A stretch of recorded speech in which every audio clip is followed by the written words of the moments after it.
choisis la vie. Aie tes peurs.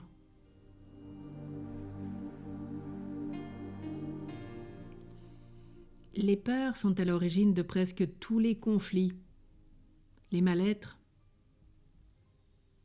As-tu pris connaissance? As-tu relu ta vie?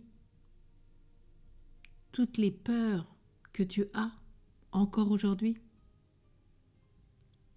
As-tu appris à les reconnaître, à les sentir, quand elles t'amènent à te fermer, à fuir, à agresser, à chercher à impressionner? Quelles sont tes craintes? Celles que l'on se moque de toi? Celles que l'on te juge? Celles de te faire avoir? À l'origine, la peur est salvatrice parce qu'elle avertit d'un danger. Elle permet à l'animal de se mettre à l'abri de ses prédateurs. Toi aussi, tu as comme un sixième sens qui te prévient quand tu es menacé. Sais-tu reconnaître les craintes positives, celles qui vont te prémunir ou te protéger? Si tu conduis très vite, ou si tu suis de trop près la voiture qui te précède, il est bon pour toi d'avoir de l'appréhension. Mais si tu n'oses pas sortir, aller à un rendez-vous, rencontrer un ami, prendre les transports en commun, voyager seul, et tant d'autres choses, il est nécessaire que tu comprennes les mécanismes à l'œuvre. Tu es un peu comme ces poupées russes, plus ou moins bien encastrées les unes dans les autres. Ce mauvais emboîtement, témoin du manque d'unification de ton être, se trouve à l'origine de nombre de tes frayeurs, parce que tu sens qu'il reste en toi un endroit très vulnérable, qui capte tout comme un paratonnerre et qui insuffisamment est protégé, mal protégé. Dans ton dysfonctionnement intérieur, as-tu hypertrophié le niveau physique, psychologique, spirituel?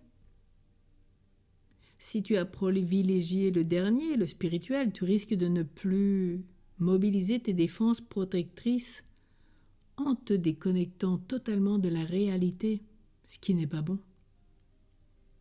Ainsi, tu as de l'angoisse en traversant la rue, en étant au contact de la foule, dans un grand magasin par exemple, où chacun déverse dans l'atmosphère ses convoitises, ses hésitations, ses lourdeurs. Apprends petit à petit à rassurer ton enfant intérieur, tout ton être d'enfant de Dieu, à développer en toi cet adulte qui saura te protéger, dédramatiser, faire la part des choses, s'adapter à l'environnement tel qu'il est. Sinon, tu risques, comme les apôtres, de t'enfermer. Nous nous sommes enfermés parce que nous avions peur, disait-il.